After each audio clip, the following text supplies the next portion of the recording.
Hello friends, welcome to the third lecture of this series. In the second lecture, we understood classification of renewable energy sources into four different categories depending on their dependency on solar energy. We discuss totally depend on solar energy, that is wave energy, wind energy, photovoltaic cell, and the remaining one. And again we have discussed the advantages and limitations of renewable energy sources. Today in this lecture we will study solar energy in detail.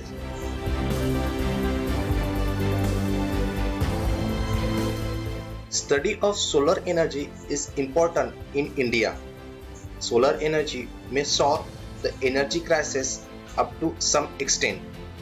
The reason for this may be one or more of the following. As India is a tropical country, therefore it has enormous possibilities of tapping solar energy. The second point may be solar energy is an important alternate source like the wind energy. The third point is the people should be educating about use of solar energy. The government are given some financial support for setting up of projects which utilizes solar energy. The fourth one is the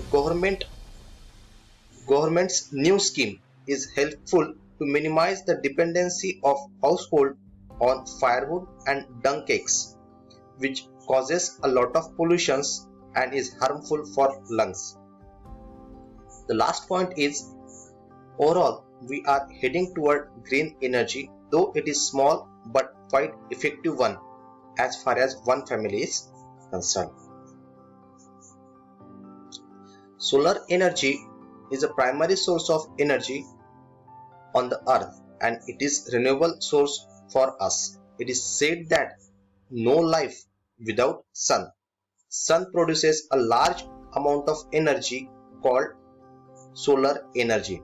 Sun produces a large amount of energy called solar energy through a series of thermonuclear reaction similar to those in hydrogen bomb. It means that it is quite helpful to assume that there are a number of hydrogen bombs in the sun which are continuously emitting a large number of energy. The thermonuclear reaction occurs into sun is a fusion reaction. As we know that there are two types of thermonuclear reaction, fusion and fission. So out of this, the fusion reaction are taking place into the sun. That is when two hydrogen atoms fuse together to form helium atoms with the emission of enormous amount of energy. Hydrogen atom, I will repeat again the definition of fusion reaction. Hydrogen atom, when two hydrogen atoms fuse together to form the helium atoms with the emission of enormous amount of energy. If we try to compare the energy emitted by the hydrogen bomb with the energy of sun emitted in 1 second, you will get surprised. Sun emits quite high percentage of energy than hydrogen bomb in 1 second. Solar energy in the form of direct solar radiation and indirect form such as wind energy, water energy. Wind energy source for life on the earth. Movements of water and wind both caused by solar heating of the ocean and atmosphere respectively. Solar energy can be converted directly into useful form of energy by using various techniques. It provides hot water space heating and lighting. With the help of photovoltaic modules, solar radiation can directly convert into electricity. Solar energy can be converted into useful form of energy by other energy forms. I will again repeat, solar energy can be converted into useful form of energy via other energy forms. So we will be understood this by a simple example. As we know that maximum radiation reaching the Earth's surface is absorbed by ocean, as 75% of Earth is occupied by water. Warming the ocean top layer, water producing water vapors. These water vapors condense as air to feed river and thrown into the air. On rivers, by constructing dam, hydropower can be produced. So this is one of the example of indirect form of solar energy. The energies such as wind power, bioenergy is indirect manifestation of solar energy.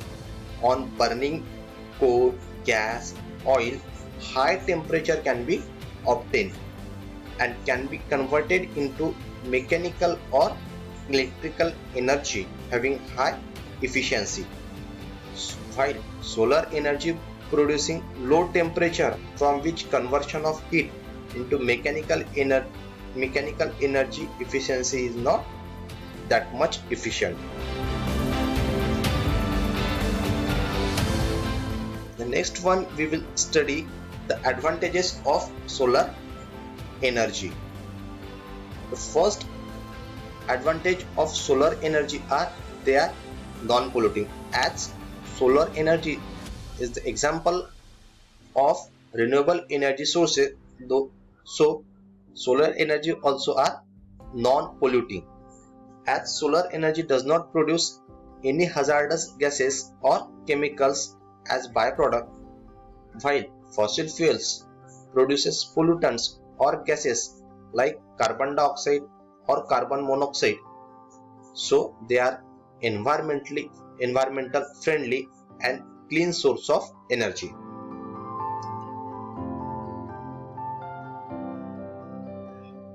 They are inexhaustible.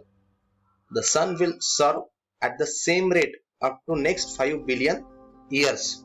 So it means that they can be used for a very long period, as many of renewable energy sources depend directly or indirectly upon solar energy. They can also use for very long period. They are freely available for all and it is available everywhere on each part. We will address one by one. They are freely available for all. It means that we did not pay money for their use. Solar energy is available freely to all without any conditions. It is available everywhere on each part. Solar energy is available at daytime everywhere. Solar energy is available at daytime everywhere. It may be Kashmir or Kerala, everywhere solar energy is present. And the last point is they are non-hazardous. As already discussed about it, it does not produce any hazardous chemicals or gases. So by using solar energy, we contribute to clean environment. Though as every coin has two sides, like renewable energy sources have some limitations, but solar energy, what are they? So we will discuss the limitations of solar energy. The main and the first one is the storage of solar energy is costly. One form of energy is converted into another form and stored. Some of the energy are used as it is. They can't be stored. The major hurdle in utilizing solar energy is storage. The material for storage are not that much effective one.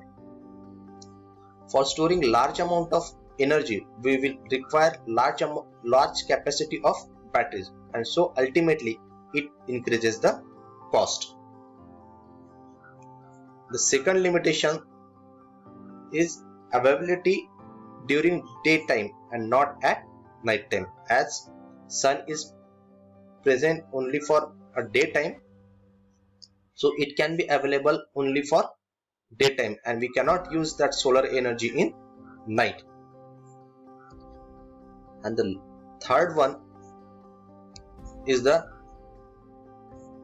collect solar energy, very large size collectors are necessary. It is self-indicate that large collectors will have to install for collecting large amount of solar radiation. So sometimes it is not flexible to build large such collectors at large scale, and maintenance of this collector is another problem. So these are some of the limitations of solar energy. So after studying solar energy, its advantages and limitations, we will study the solar radiations, in which we will understand what is meant by radiation, what is meant by solar radiation and solar spectrum. Sun is the main source of energy, supplying 99.9% of energy for all processes taking place on the earth. Before going to understand solar radiation, we firstly understand what is meant by radiation. Radiation is a transfer of thermal energy in the form of electromagnetic waves from one place to another through vacuum with the speed of light. I repeat again, radiation is a transfer of thermal energy in the form of electromagnetic waves from one place to another place through vacuum with the speed of light. As we know that the speed of light is 3 into 10 to the power 8 meter per second.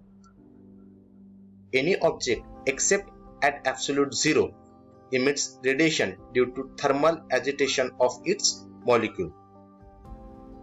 Any object which except at absolute zero, that will emit radiation due to the thermal agitation of its molecules. The object may be your sun, it may be your light, it may be your body also, that will emit the radiation. It is believed that the sun is made up of gases in which hydrogen and helium are predominant. The hydrogen is indicated by chemical letter, by chemical symbol H, and helium is designated by chemical symbol He. He and H. The temperature of the sun is 6000 degree Kelvin at its surface and quite large within its core. The core of a sun is like a very large nuclear reactor.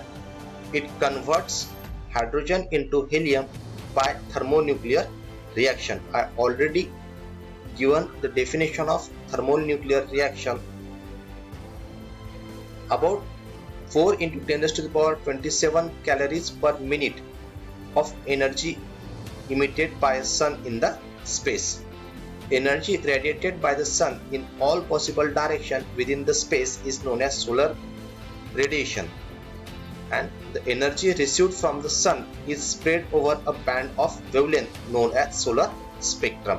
So we have defined solar radiation, that is energy radiated by the sun in all possible direction within the space is known as solar radiation, and the energy received from the sun is spread over a band of wavelength known as solar spectrum. So today we will conclude up to solar radiation. In the next lecture we will discuss about availability of solar radiation on the earth surface.